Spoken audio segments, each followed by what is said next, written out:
Okay, we have just 1 minute left, so I believe we can begin. So our today's speaker is Dr. Ekaterina Shemyakova from the University of Toledo, and you see the title. She will tell us about operators that generate high brackets. I hope that we'll understand what all this mean. Okay, Katya, you are welcome. Let's begin. Okay.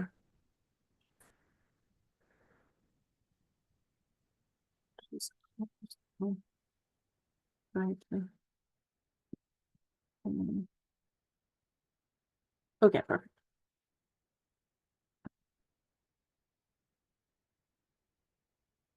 All right. Thank you very much for inviting me to speak again at the seminar. So I have some progress in slightly different direction than what I was talking a couple of years ago. So this is about higher brackets. I believe you had. I was watching the talk Juanes Hudaverdian about higher brackets. I think that's like you had this talk. So in principle, I think this seminar a little bit knows about higher structures. But of course, I'm planning to define everything from scratch. So I'm not going to rely on something.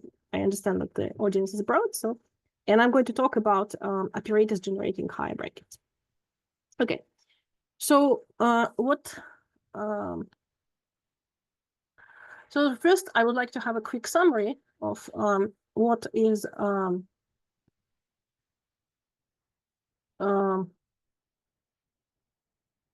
sorry, I have this stuff on my on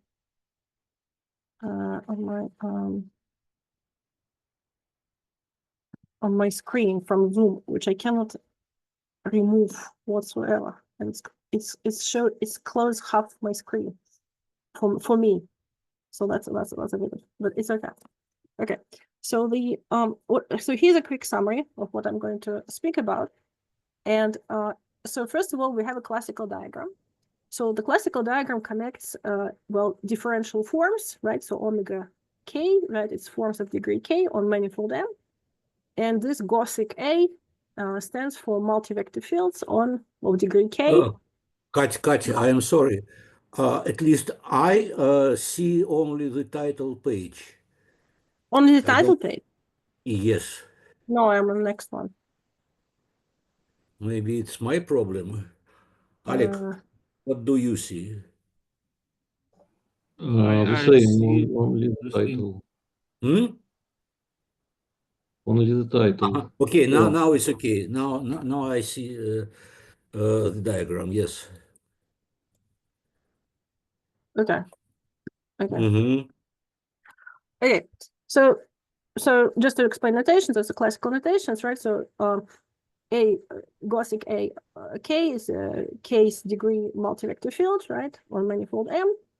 So omega K is a K's degree differential forms. And we know that we have DRAM complex, right, on differential forms organized by DRAM differential. And on multi-vector fields, we have what's known as a Poisson complex, which is organized with what is known as Lechner-Roche differential. And I mean, I will later give you the formula for DP, right? Some other. And this Lechner-Roche differential depends, it's called Poisson complex, because it depends on the additional data, choice of the Poisson by vector P. And it's also relatively well known that there is a chain map mapping one complex to another complex, which is essentially just a formula of raising indices formula. And this will give you this wonderful commutative diagram. Now, I am interested in bracket structures on manifolds, on multi-vector fields, also multi-vector fields of differential forms and sort of similar structures. And so what I would like to note is that on the differential forms, you have a classical Cajou bracket. And on the multi-vector fields, you have Schouten bracket. And this diagram has an additional wonderful property that this A star also preserves respect bracket structure. So it maps bracket into bracket. So few things which I would like to discuss in this talk is the following. So first of all, what if we, so this, I mentioned that this P, right, it corresponds to P being a Poisson bivector. So bivector. So the question is, what if we go into the higher structures? So practically it means that instead of bivector, we consider a multivector field. And instead of one bracket, one binary bracket, we consider a series, a sequence, infinite sequence of brackets, obviously satisfy certain properties. And so whether we can have some analog of this diagram in this case. Well, it turns out that the answer is yes. And so that's a basis for my investigation with my student. And so this was done by Hobby Kudverdian and Ted Warren. And so my investigation was further down. So can this be, in this particular case, can it be quantized? And quantized, well, specifically meaning that we describe everything in terms of differential operators such that brackets sort of, which we know nicely, Poisson brackets that we know nicely sort of maps into the commutator of differential operators. So let me straight away go to notation. So I am going to work, I'm going to work with the super manifolds. And, but I mean, you could also introduce and talk about usual manifolds in the same manner. But okay, let me just explain a couple of things which you need to know here. So first of all, okay, so there is this, so first of all, okay, so here, so phi M, right, is a manifold, right? So we have local coordinates. So Tm, right, is a tangent bundle. Now, what is pi Tm? Pi Tm is just a formally constructed manifold where you formally reverse the parity of the, so you have Z2 grading, right? So you have odd and even objects, and you formally revert the parity of the fiber coordinates, okay? And the transformation functions remain the same. So we have this as P. Pi is this parity reverse function. So what happened, for example, just to give you ideas. So suppose your manifold is even. So why you consider this construction? So suppose your manifold is even, then all your X is even, and D, so the fiber coordinate is going to be odd in this space pi Tm. So then what's going to happen if you're going to consider functions on pi Tm, smooth functions of pi Tm, and expand them in fiber coordinates, what's going to happen? Well, because it's odd, because the parity is odd, z square equals to 0, right? And then you're going to have only, you don't have an infinite series, you're going to have just finite, something finite. And if you think about this, because also the property of the multiplication of odd objects, right? If you multiply odd objects, you have a negative sign. If you commute objects, you get a negative sign. Then you get immediately imitation of the differential forms. So for even manifolds, and similarly happening here for multivector fields. So for even manifolds, it's explicitly true. Equations 2, right? This the differential forms can be represented this way, and multivector fields can be represented this way. For even, completely even manifolds, if you want to, you can use supermathematics to work with your even manifolds this way.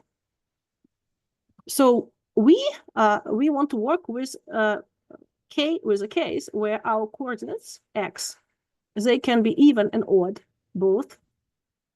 So as a result, we have a slightly more complicated case because on pi Tm, the fiber coordinates as a result, dxa, right? They now can be both even and odd. And so in principle, when we expand on fiber coordinates, we have infinite series, right? Because we still have some of our dx's going to be odd, going to be even, right? And therefore the square is not going to be zeros. And therefore we do have, in these coordinates, we can have infinite series. But still, so theoretically, if you consider for the case of supermanifold, we consider this. Theoretically, what we're going to get inhomogeneous pseudo differential forms. but without sort of like, I mean, for brevity and without like, we don't really need to consider more detailed. Usually people set that these are differential forms on supermanifold, and these are multi-vector fields on the, by definition, multi-vector fields on a supermanifold.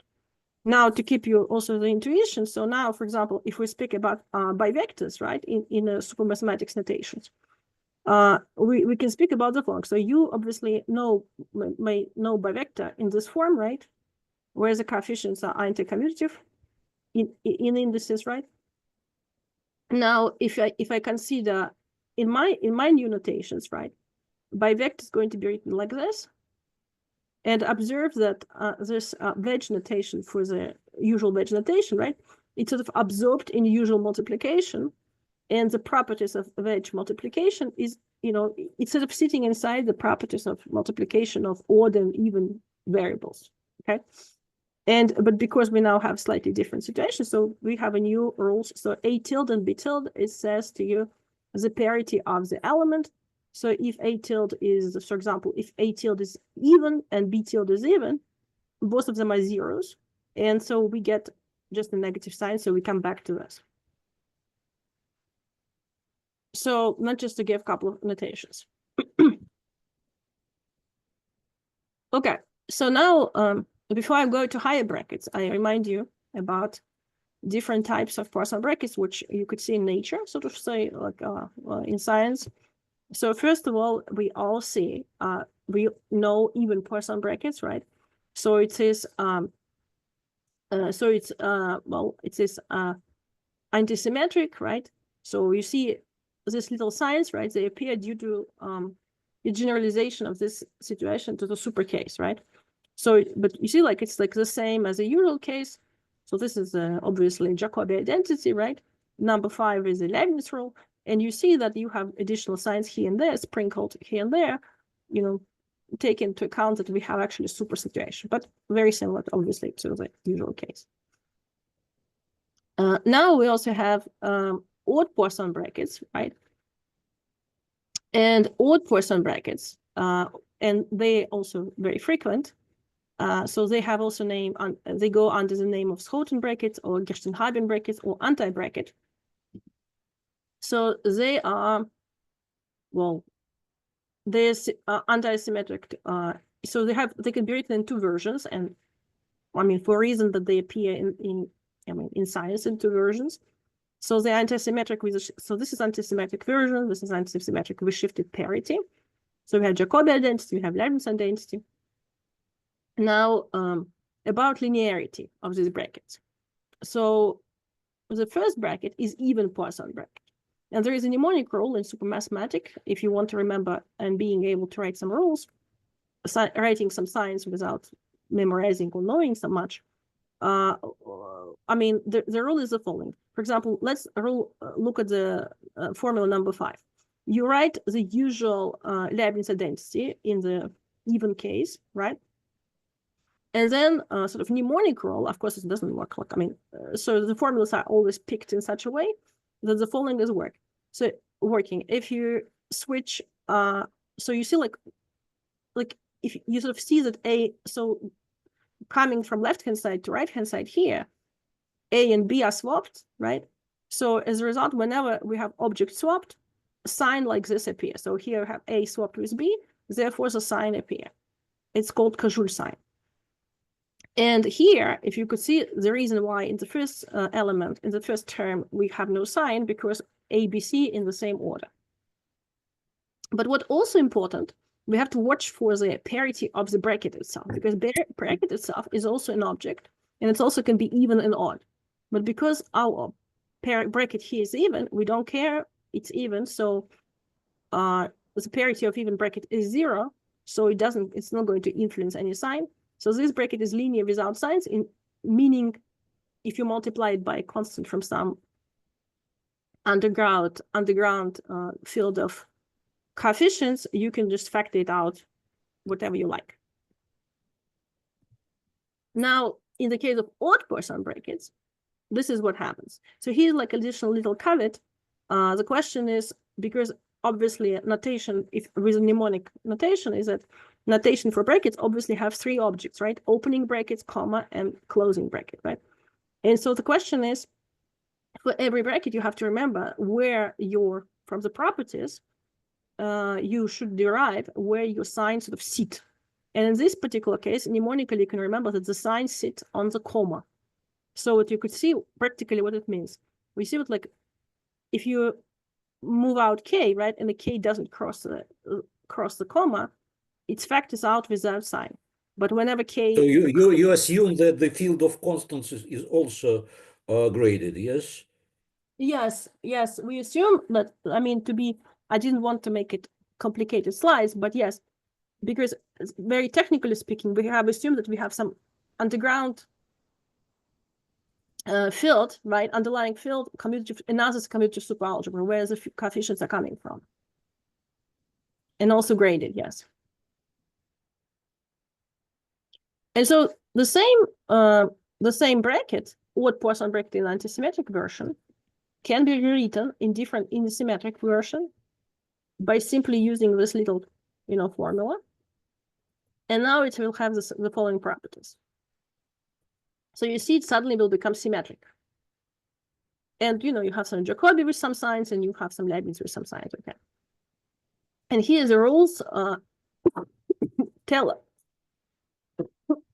The rules tell us that the sign for linearity for everything, so the odd sign, right, sits on the opening bracket. So it's something to remember. Okay, now we have a bunch of examples, which in particular I'm going to use, and they're also very, very famous and very popular. First of all, the known to everyone even Poisson bracket on functions, right? Remember that I'm now writing Poisson brackets in this form, right? But it's in this notation, super geometric notations, but it's the same Poisson vector, right? Slightly differently related. It's Poisson vector, right? It's even, and we require that its Houghton bracket with itself equals to 0. So Houghton bracket will be described a little bit later, but if you don't, I mean, at this point, some people who doesn't know Houghton bracket, right? They would tell you that the fact that Houghton bracket with itself equals to 0 equivalent to the condition, right? So there's some PAB, D by DP, I don't know, BC by DXA, something like this.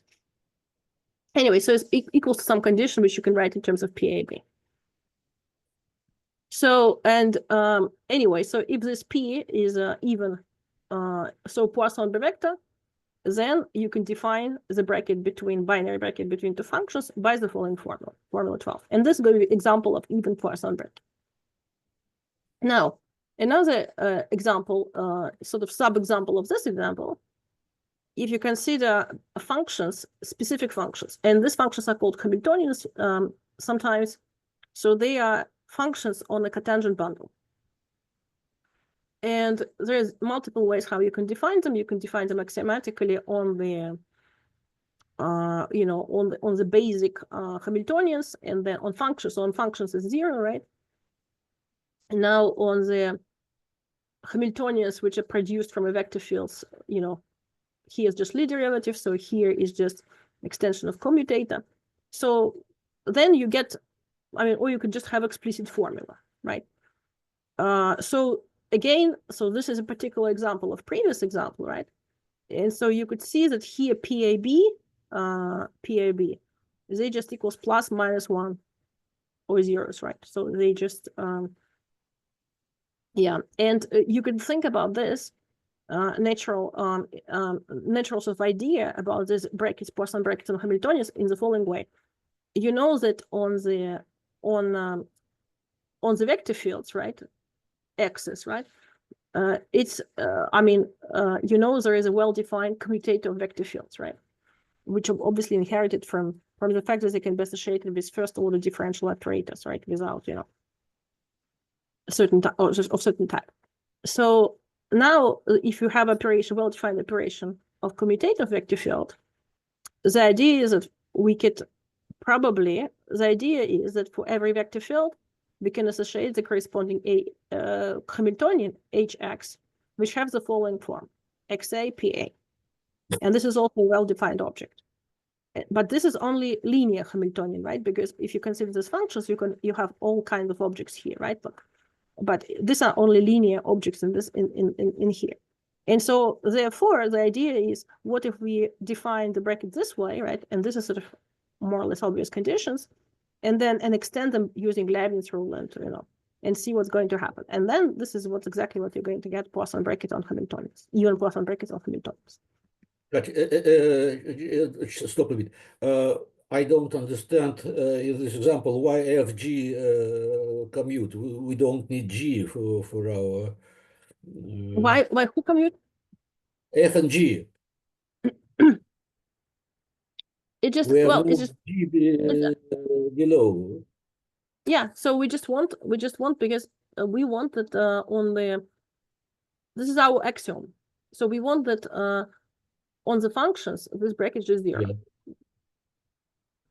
Restricted on functions is 0. Then this kind of you can guess, and this one is just generalization of the commutator vector fields. So if you take the Hamiltonians of this particular form, linear, which can be associated each of them with a vector field, you can just define this bracket this way. Yes, I understand. Okay. And so you could, I'm just pushed into here many different equivalent definitions.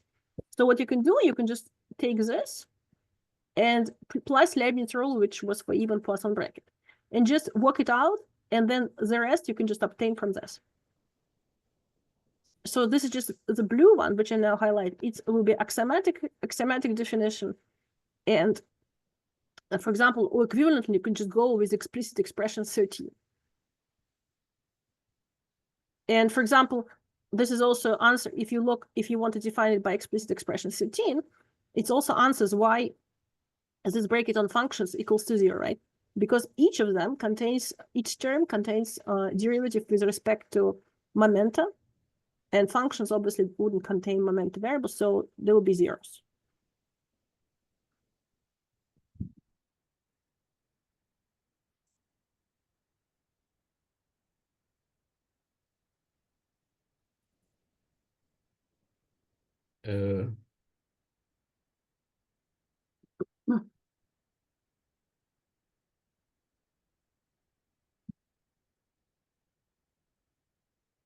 Алло, Катя, вы здесь?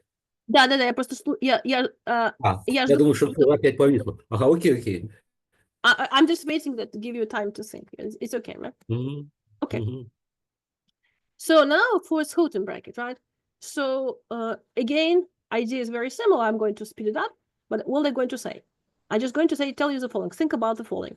You have, again, we already talked about that on the vector fields like this, right? You have a well-defined operation of commutator. Now, if I have a multi-vector field, right? And so objects which also include vector fields, can we generalize can we generalize this commutator of vector fields to the multi-vector fields? And it turns out to be yes, and we can do it in a very similar way. So for every vector field X, you can associate PX, right? And so it's like slightly little, but I don't want to stop about the science, but anyway. But just because we represent everything in parity reversed, we use the parity reversed function, that's why we need to use a sign. But essentially, for every vector field, you can correspond such a thing. And then, again, we use this condition, right, which essentially says to you 14, right, which tells you that on functions it's 0, right? This one is just, Lie derivative, and this one is just, expansion of the, is just using the commutator. So if you take this as 14, if you take it as axioms, as initial conditions, and then you expand them to the remaining all variety of different multi-vector fields using Leibniz condition for all the Poisson brackets, which I gave you in previous slides, then you can derive for yourself formula 14, formula 15, and also these conditions. So again, this one is a particular example of so these guys, right, F and G, for some reason I didn't write it here. F and G are elements of C infinity on pi t star m. Okay, so, but you see fiber coordinates. So F capital and G capital, they are functions on C infinity of pi t star m. And so this is just another example of Poisson brackets. Right. And this is explicit formula for them. And so F and G, it's, capitals, they are our supergeometric, just a way of writing multi-vector fields. Now, so this one is just extensions of the commutators. And then I think in, I don't know which year, maybe 1985, Kajul came up with a quite unusual bracket. And so this will, in our classification, will be odd Poisson bracket of differential forms in symmetric version. And so here is, I mean, axioms which he put, like axiom 16. And not only, I don't think it's his, actually, the bracket was so widely studied. So there is many people who were like rewriting them in different forms. So I'm not sure what was actually his, even though I read the work, I forgot what was his original definition.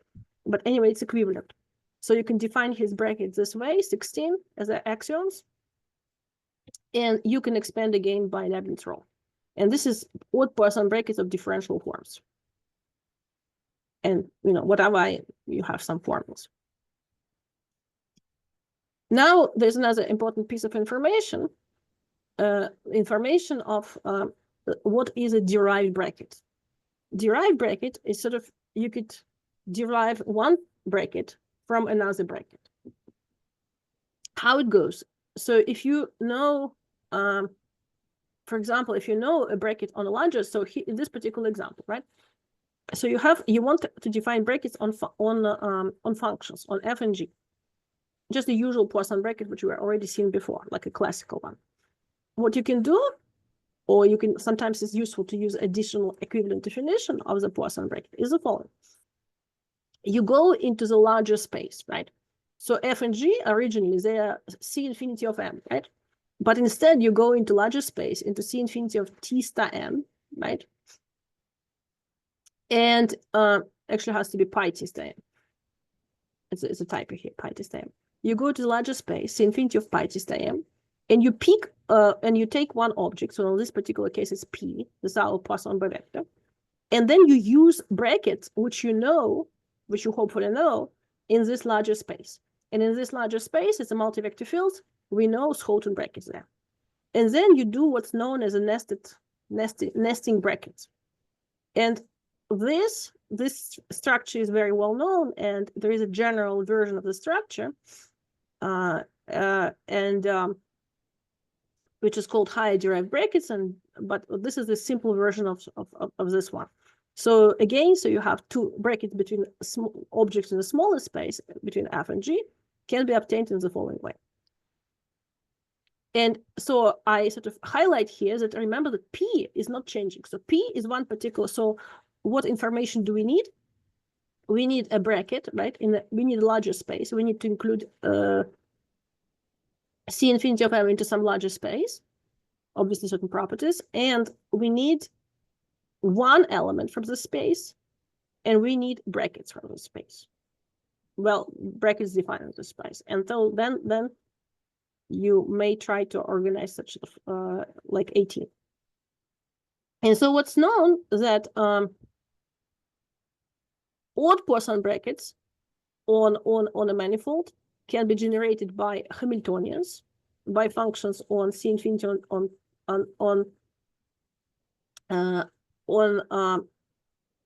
Tm, and even Poisson brackets can be generated by functional C infinity on pi T star M. Actually, this has to be pi everywhere. So this first this is actually easy example of much bigger structure, which is called higher derived brackets. And it's independently obtained by Yvette Kosman-Schwarzbach and Ted Warner. And later, after that, Ted generalized it. But for this particular important examples, Yvette was also, have it all in her papers. Now, another important piece of information is Lie algebraics. So why? Okay, so let me explain why we need it. Well, obviously they are interesting by themselves. They're interesting generalizations. But what's interesting is that, remember this original diagram, which I showed you on the very first slide. So these diagrams, the ingredients of these diagrams, they're basically Lie algebraic. This is basically what Lie algebraic is, cotangent or Poisson Lie algebraic made of, okay? It's just a different way of talking about things.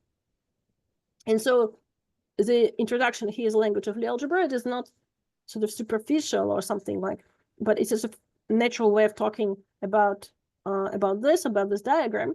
And what we're going to do, we're going to use already proved results about Lie algebraics to obtain things which we needed for this diagram. So Lie algebraic, right? So this, as you probably heard maybe a couple of times in this seminar. So you have a vector bundle, E over M, right? And on the sections of this vector bundle, right, you have defined, well, in our case, super Lie bracket, right? And you also have, what do you have for this bracket? But for this bracket, you have kind of this important component, which is called anchor, which is denoted by A, which is, well, linear algebra homomorphism. If you think about sections, if you think about structures on sections, if you think about super Lie bracket, which is happening on the sections of E, and on the sections of TM, you obviously have vector fields, right? So in this way, it's algebra homomorphism, and it also helps you to multiply. Remember that because we speak about sections, right? What we can do with sections, we can also multiply them by the elements, by the functions on the ground field, right? So by f from C infinity of M. And so the trouble is how to write this condition, right? How to define what's going to happen with this. And the anchor, essentially, you can understand it this way, essentially allows you to do this, right? So if you take U, it's a section. A of U give you element from give you a vector field, and vector field applied to F give you a function, another function. So it's going to be function multiplied by V. V is a section, so you get an object of the same type, right? It's a different question. Why is this all going to be good? But it's going to be good. So 20 and, well, 21, you see that bracket is mapped to bracket, right? So it's linear algebra homomorphism. Sorry, Lie algebra homomorphism. Okay, so obviously there are easy examples. So there is a tangent algebraic, right? So the anchor is just identity map. And we're going to be interested with the Poisson algebraic. So it's right. So it's a cotangent algebraic, but it's called Poisson because it requires additional data. It requires this Poisson bivector. And the bracket essentially on the I mean, I don't want to go into all these details because I don't have much time, but what I'm going to say is just the following. Think about the following. So you have, remember that we defined Cajole bracket, right? And so to define Lie algebraics, we need Lie bracket on the sections. And Lie bracket on the section going to be exactly binary Cajole bracket. You may be surprised, why is everything written in terms of delta, right? Instead of D, like I have been writing before. The problem is that at the moment, I'm using D as an odd differential and delta as an even differential. And so in the original definition, I need this even differential. So, but I mean, you don't need to understand it. You will see that actually later on it's become, I mean, I will define this in different ways and it's become much more clear. Okay, so another thing is a Q manifold. So Q manifold is something which people, it turns out it's a very small thing, right? So it's just a manifold, which is endowed with what's known as a homological vector field, which is odd vector field, which is squaring to 0. Okay, and it turns out that this small additional structure gives you a lot of leverage to describe. A lot of objects can be described in this way, and also communications between these objects can be described this way. So this language, so that's why the language Q manifold survives, sort of say, in science. So what's important for us? What's important tool for us is going to be the following: that so you see, like Lie algebroid is E over M, but obviously, right? Well, you can imagine that if you consider vector bundle, right, and you have some structure on the sections of E. Now, if you consider parity reverse vector bundle, then obviously there should be some structure on here, right? I mean, this structure should like induce some structure on pi E over M, and E star is a dual vector bundle, so it should be something here and should be something here. Well, it turns out, and this is what I call manifestations, and so what it turns out, the manifestations, so it gives us 4 equivalent way of talking about the same thing. So on E over M, as you see, you have anchor, and you have a map, and you have a Lie bracket of sections. On pi E, it's actually a Q manifold with this Q, right? So again, you see you're using the same data and you just pack it into the Q. So this is a result of Arkady-Weintraub. And on E star, it's even Poisson manifold because you can define the even Poisson bracket. This way, you're using the same data. And on P star, you can define odd Poisson bracket using the same data. So what practically does it mean for us? We actually going to speak about our Lie algebroid using for us for this particular work. It's important. It's kind of convenient to use pi E and pi E star only. So this means that I'm going to talk about my Lie algebroids as a Q manifolds, right, on pi E, or as being an odd Poisson manifold. So in other words, I'm going to need only description in vector fields and in the odd Poisson brackets. And now this example will probably clarify for you why I'm even talking about this. Let's imagine the most easiest Lie algebroid, the tangent algebroid, right? So E equals to Tm. So in this case, this Q, remember I talk about Q manifold. What's the Q going to be in this case? It's going to be just the round differential. And what's going to be odd Poisson bracket in this case? It's going to be just a Schouten bracket. Now, if you consider cotangent or Poisson algebroid, well, on the Q in this case, Q sort of definition in this case is going to be just Lichner-Roche differential, which is organized which way? You take P, which is Poisson by vector, and you construct this Schouten bracket with that. So this is what's Lichner-Roche differential by definition. And on pi and another equivalent definition that you have odd Poisson bracket, which in this case is called causal bracket on pi E star.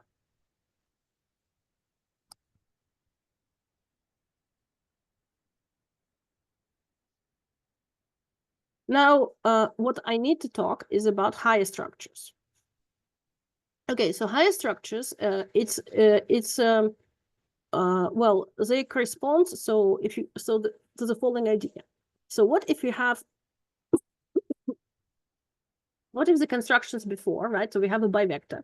What if we replace it with multi-vectors, like 24, right? So if you expand it in the fiber coordinates, we get something like this, 24. Well, then, and here you could see actually the higher derived brackets, generalization of the construction, which I showed you before. Then using this P, you could use, again, the same idea, right? But, you could now nest many times. So the double sort of brackets on 25 is a Schouten bracket. P is multi-vector field. And yeah, and you need, in addition, you need to do this. You need the restriction at the end, restriction on M, because think about this, your P is a multi-vector field. Your bracket is a derivation of degree -1. So, but it's infinite, right, series. So after you perform, say, a couple of brackets, you're going to still have lots of infinite term. So you need to, but as a result, your bracket has to return a function, right? So you need to cut off the tail. And so restriction on M, chopping up the tail. So making at least it's something feasible for making it a bracket. Intuitively, you can think this way. So yeah, so that's, I mean, that's also some sort of small consideration can assure you that actually such a bracket, right? So if you start with an even multi-vector, like this, then actually you have brackets with alternating parities, and they roughly, you see that unary brackets depends on PA, binary brackets depends on this coefficient, and ternary brackets depends on this coefficient, and so on.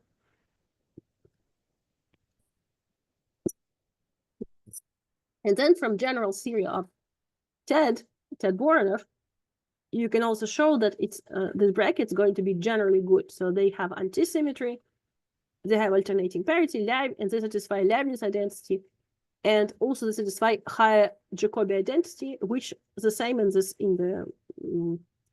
classical case, equivalent to the fact that PP equals to 0. So Schouten brackets P equals to 0.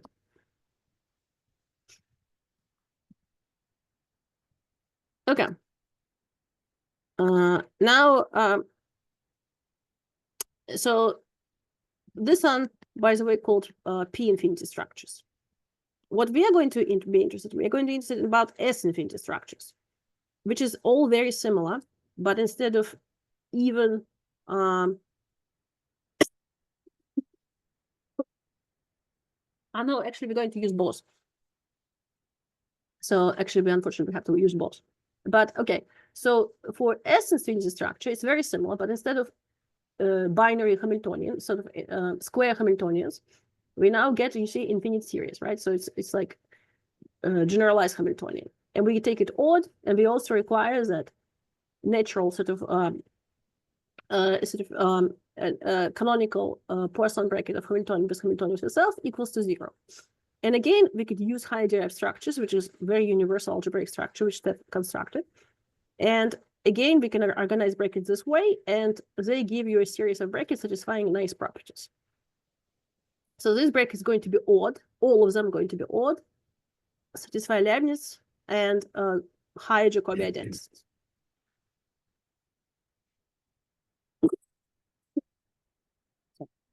If at this point you're wondering what's a high Jacobi identity, if you haven't seen them before, so so they are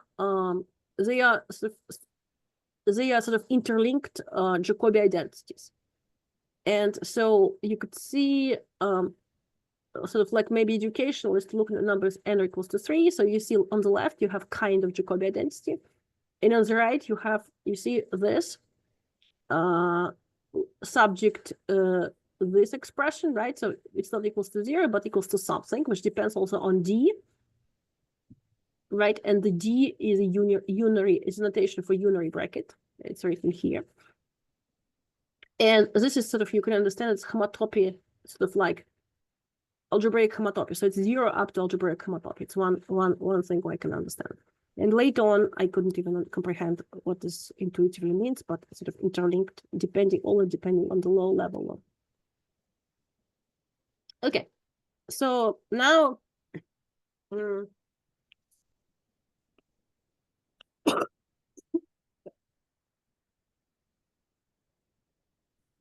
now Mackenzie transformations. It's a very simple but very powerful transformation. It allows you to move between different manifestations or different definitions of Lie algebraics. But practically, it means the following. So if you consider, it turns out is that you have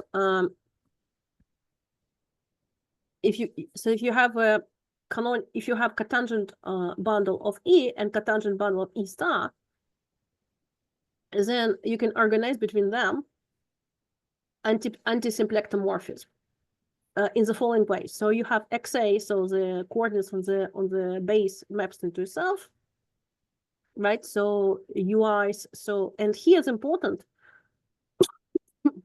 something to maybe see the transformation is not obvious. You see that this is notation for fiber coordinates in E star, and this notation for fiber coordinates in E. You see that UI with a low index mixed up with PI with a low index, but it's kind of from the upper fiber coordinates. I don't know if you understand. It's like, so it's, and because of this mix up, it's not very trivial transformation, not as trivial as one may say. And in addition, so it's an additional it gives, it's anti-Poisson map. So condition 29, you know, it's preserves bracket up to SI.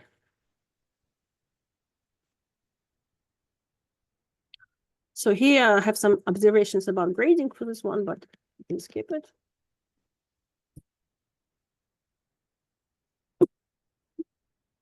Okay, how much time I have? 50 minutes?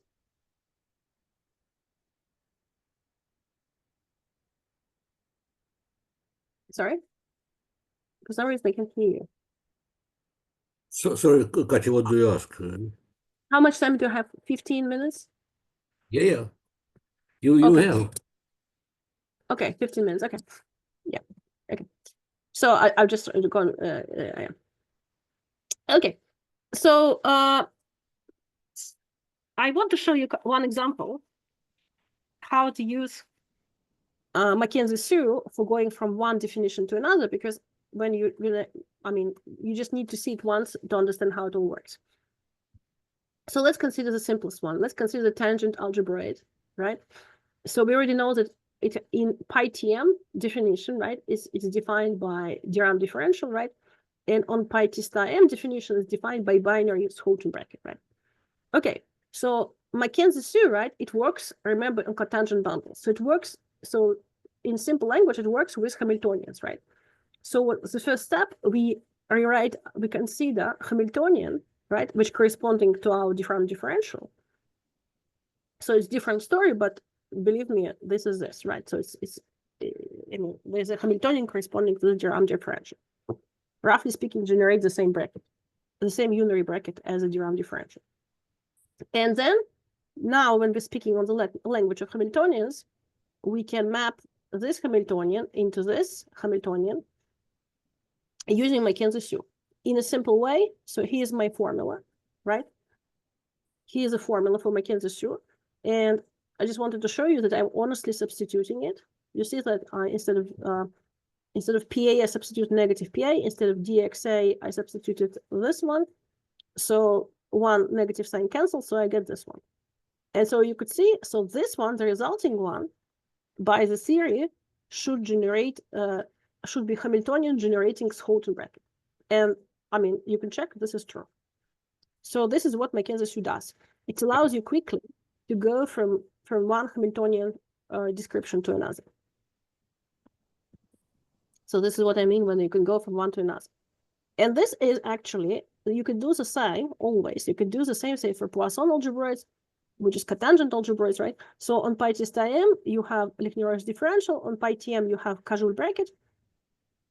And this is what you can do. You can say if one of them you know, right? For example, probably you know the Hamiltonian corresponding to Lechner-Roche differential, you can construct Hamiltonian corresponding to Cajole bracket. Now, quickly telling you, the result of Povik-Hood-Verdun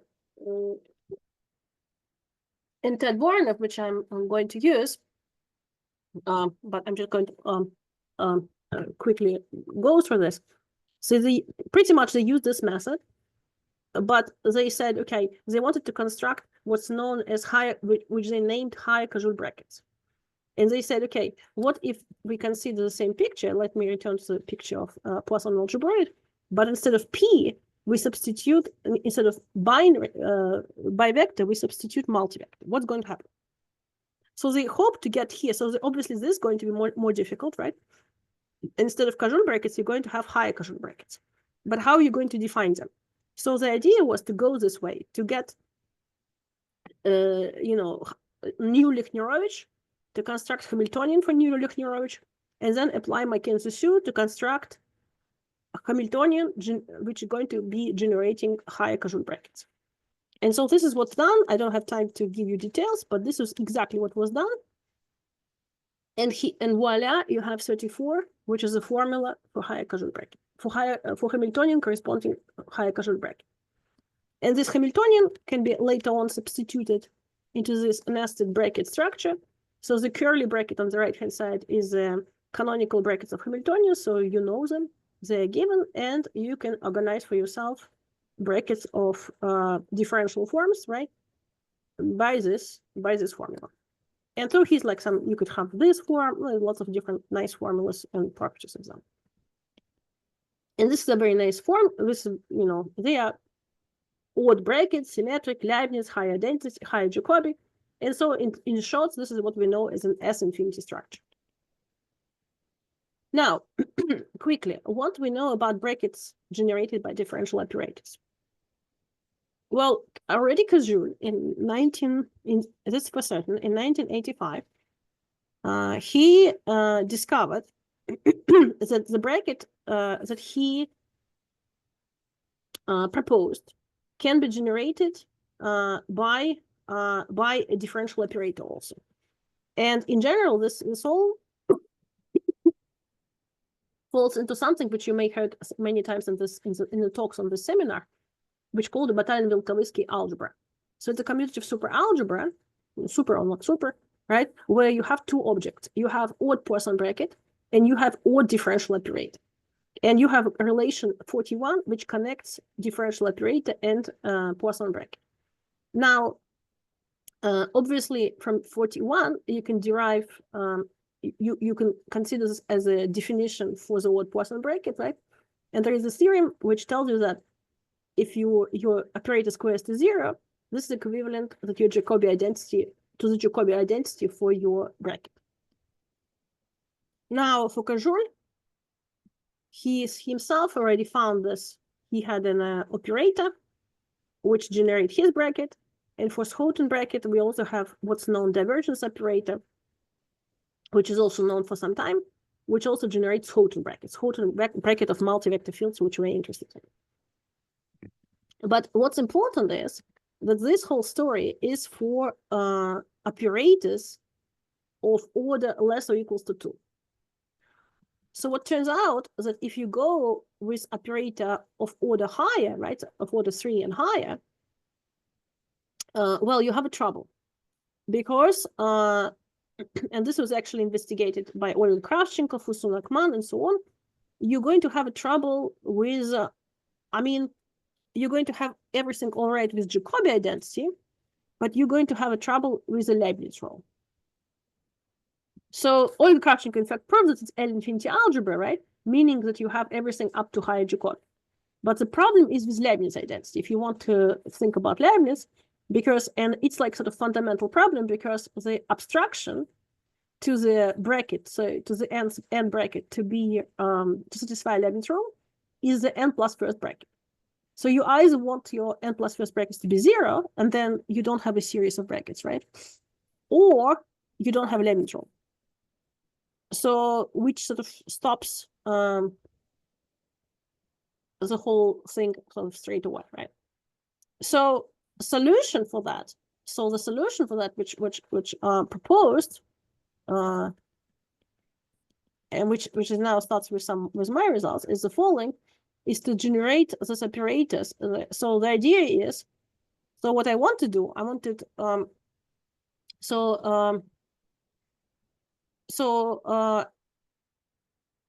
was already so how to generate higher Cajun brackets, right, using differential operator.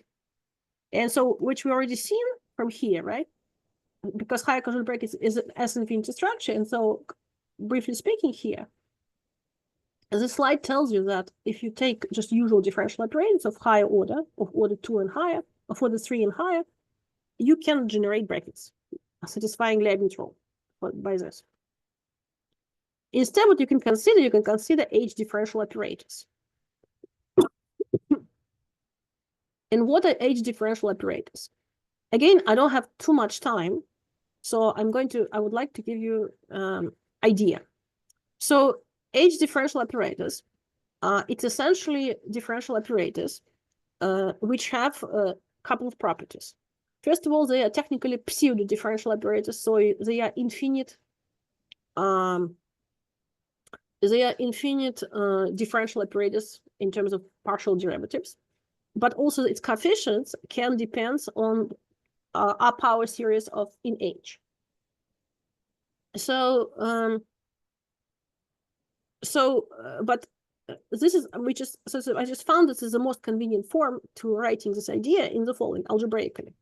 So we write in terms of and this additional condition which I forgot to mention to you is that not only such operators, there's one very important additional condition, is that every partial derivative must have a multiple of H. So every partial derivative which have in your expansion must have H as a multiple, at least one. So if you want to, so it's 5 minutes left, right? Okay, so okay, it's okay. If you want to, so this is just basically what I just told you, right? There is a way of speaking about this sort of like more algebraically and more cleanly, right? But it is the same what I just said. So what you could do, you could introduce the total degree.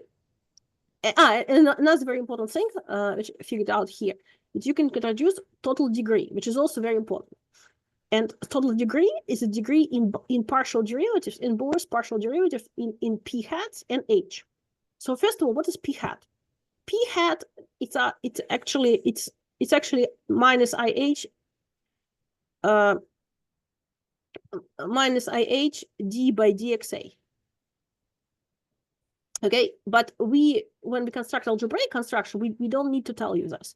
So if I just tell you that it's some symbols PA hats, right?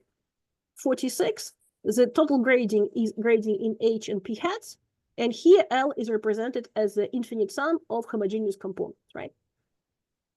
Now, and I need to tell you what is commutative if I want to change say variables, right? I need to tell you change coordinates. I need to tell you what is the commutation relation. And the commutation relation is this one. And what is important about this commutation relation? The fact that if you look at left-hand side, it contains its degree 1, total degree 1 in p hat. And on right-hand side, you see I lost p hat. I lost my derivative, right? But I gain h. And so this relation is very crucial. It's very crucial to understand what's going on.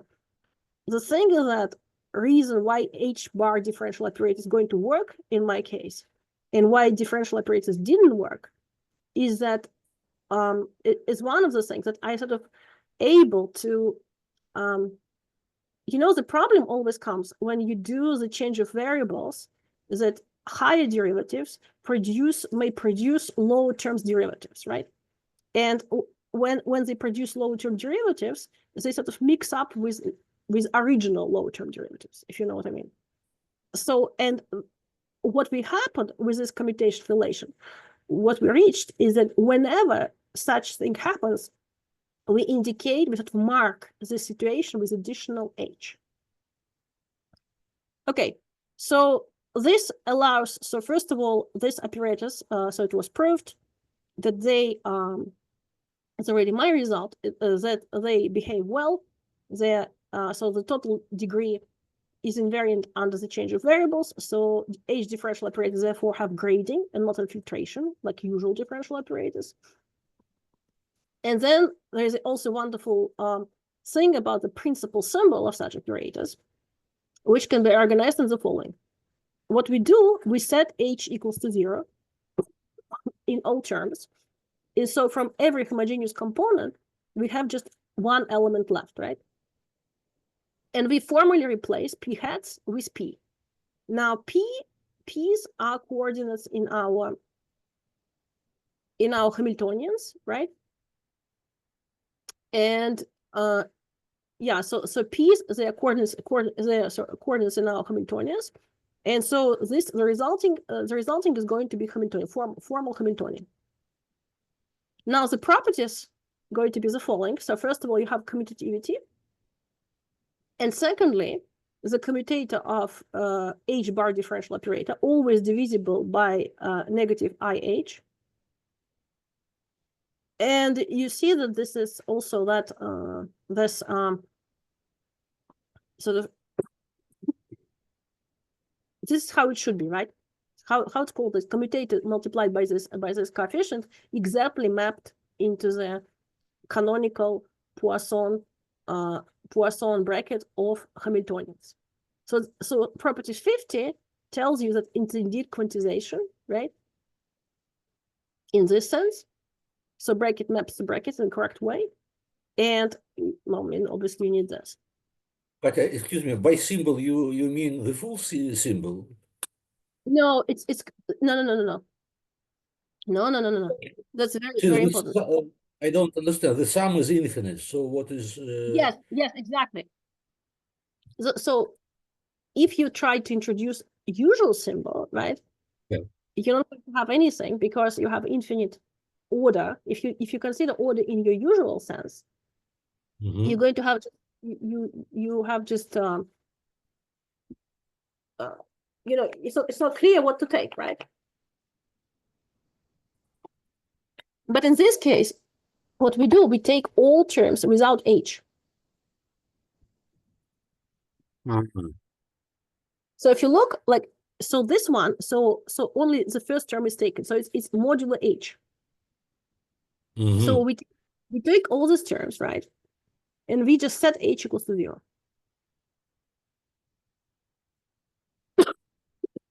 Yeah, I see. So in a sense, it's a full symbol.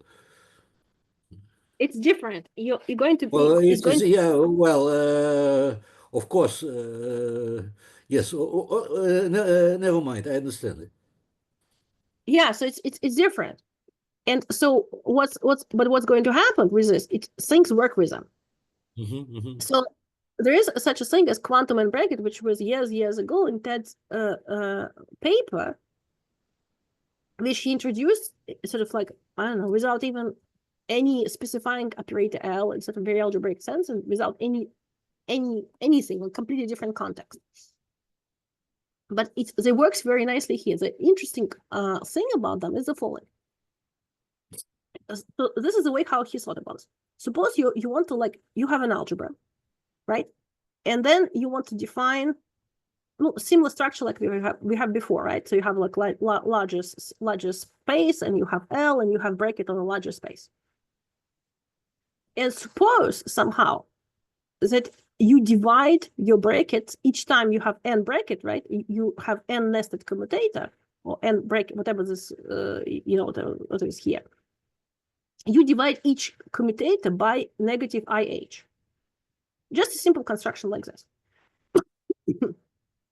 Then you would like to see what's Leibniz rule going to be for solo defined brackets. For solo defined brackets. It's like a stupid sort of, like, not stupid, like I say, straightforward, naive question. Like, sounds like, why would you even do it? But it turns out, amazingly, is that you have obviously very similar to what you had before, but all H's disappear, and one H accumulate right here, right in front of the term, which was the obstacle to our Leibniz rule. Now, after that, I think you can guess what's done afterwards. Now, obviously, we call this quantum bracket, we call this usual bracket. We use our operator, right? We substitute here, we set H equals to 0 afterwards. And our bracket, our operator, H bar differential operator, going to generate brackets which satisfy Leibniz rule. And the only why we could apply Ted's formula here, I will explain. Because in Ted's case, he just said, okay, let's just formally divide by IH every time we take a bracket. And he says, okay, And sort of to cover up, sort of say, okay, why we even can do it, right? Because we can get out of the space of our functions, of our objects or something. He just say, well, suppose they're divisible. So in the above formulas, so he just basically say, okay, suppose the brackets are divisible. Now, in the case of formal H-bar differential operators, which we just introduced, it's actually true. It's just a lemma that every bracket is divisible by H, which is from just commutative conditions going to be. And so this is just going to satisfy, and therefore this is going to be satisfied for this particular case. And yeah, so I can just, so obviously I don't have time to explain more, but I'll go to show you a formula for the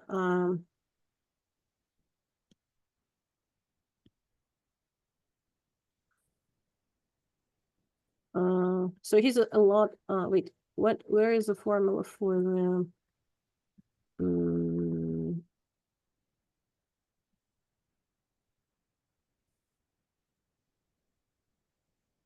yeah, okay. So this is going to be H. So you see, like we have a Hayek-Joule. So after some considerations, we have Hamiltonian generating Hayek-Joule. I slightly rewrote it in slightly different ways than Ted and Warwick obtained it originally. Then we can quantize it conveniently. And then the formula is going to be 54. And this 54 is exactly going to be H-bar differential operator generating Hayek-Joule brackets using the structure which I talked about. And then another result, which I obviously don't have time to show. If you like the diagrams, I'm going to show you just one more. Do you have 5 minutes to explain you just on diagrams? Yes, you have, don't bother. It's just cute. I have diagrams, so which is easy to understand. So you see, so schematically, right? So let me just remind you what we talked about. So you have Poisson bivector, right? And we had this diagram. So, and this is raising of indices formula, familiar raising on the indices formula. And I told you that this amazing formula also mapped Joule brackets on differential form into Schouten brackets of multivector fields. Now, Hovik and Ted, they discovered the following, that if you consider now, instead of bivector, if they consider multivector field, P, first of all, they were able to rewrite this formula A star. They wrote, generalize it, so they wrote this formula. So if you substitute P as a bivector, you go back to this formula, but now this formula can be used for arbitrary multivector. And this diagram stays commutative even when P is multivector field. However, in the multivector field case, you cannot reuse the same map for mapping Hayek-Joule brackets, right? Because now instead of Joule brackets, you're going to have Hayek-Joule brackets into Schouten bracket. For example, just because for that, you need some kind of L-infinity morphism, which is a collection of maps. And here we have a simple map, just one map, right? Single map. So it's impossible. So these maps are going to be different. And then what's interesting, it turns out, so what's Hovik and Ted did, they interpreted this. They understood that, in fact, this and this, both of these vertical brackets in 55, they are different equivalent definitions of anchor. Well, here pullback, but I will speak about just of the anchor in the Poisson Lie algebroid. And then they interpreted this one. They said, okay, therefore 56 must be different interpretations in the sort of, generalization L-infinity Lie algebroid, right, of anchor. And to going from one to another, you could use something which is called stick morphism, which is Ted's invention. And yeah, so I'll skip this one. So what I did in particular, so this is their result. But what I did in particular is the following. So after I considered, so when we have this map, so they constructed the map, L-infinity morphism, which maps Hayek-Joule brackets into the Schouten bracket. Now, because I wanted to speak, my goal was a quantization, right? So I kind of quantized Hayek-Joule brackets, right?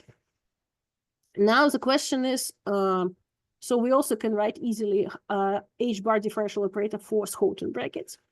And so the question is, can we generalize this map, quantize, right? In a sense that to construct operator which is going to intertwine these differential operators. And it turns out that we can. And so I constructed here some theory, quantum Mackenzie-Hsu transformations and something. And using a little bit of theory of TED from the quantum sigmorphisms. And so, yes, and so here's my, I think, explicit, explicit form for this operator, which is going to be, so yeah, so G1 is mapped to G2, so explicit form of this operator. So just to give you sort of a taste, obviously you can follow it by now.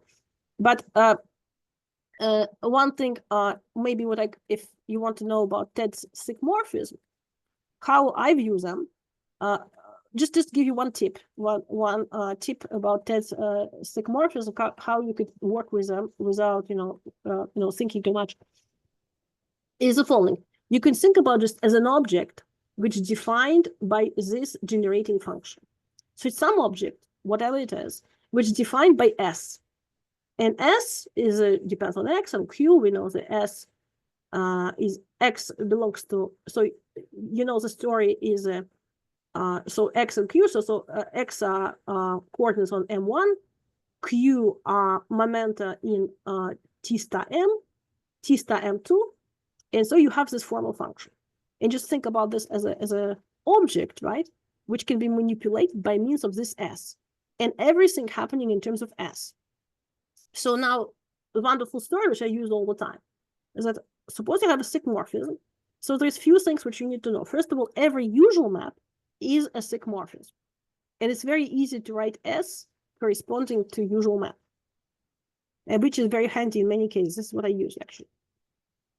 Secondly, for my computations, here's a pullback, right? You can write a pullback. If you know S, again, observe you only need S for all these computations. And another thing which I find very useful is the following. So again, if you have a sigmorphism, right? And again, described by S, all you need to know is S. And you have odd Hamiltonian, you have two structures, two bracket structures, defined by two Hamiltonians, H1 and H2. And suppose identity 61 holds.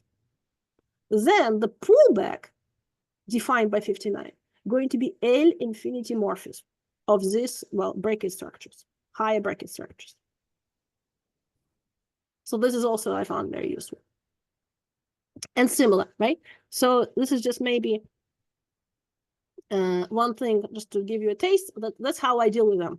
I just deal in terms of S. I just concentrate on S, and so just an object defined on S, and that's and so for example, yeah. So this is how I apply. I use a Mackenzie-Hsu applied to S. Also, it's also a little story, but it's okay. I think it's wise to stop here. So. Thank you. Well, thanks a lot. Very nice. Questions, remarks?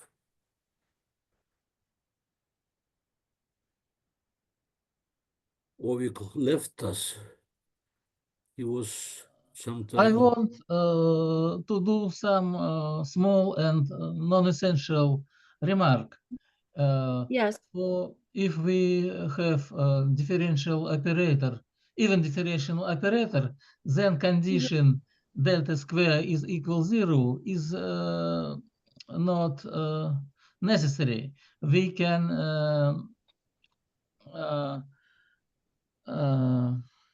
yeah, it's only for odd. We can the Movic condition is then order of delta square is less than 2n minus 2. That's all. Okay. Okay. More remarks, questions? Well, guys, thanks a lot. Well, it was nice and interesting. Regards to Feria. I think we shall skip the next meeting, and we'll meet in 2 weeks, and there will be a talk by Volodya Rubtsov. Thank you for being at the seminar, and goodbye. Thank you.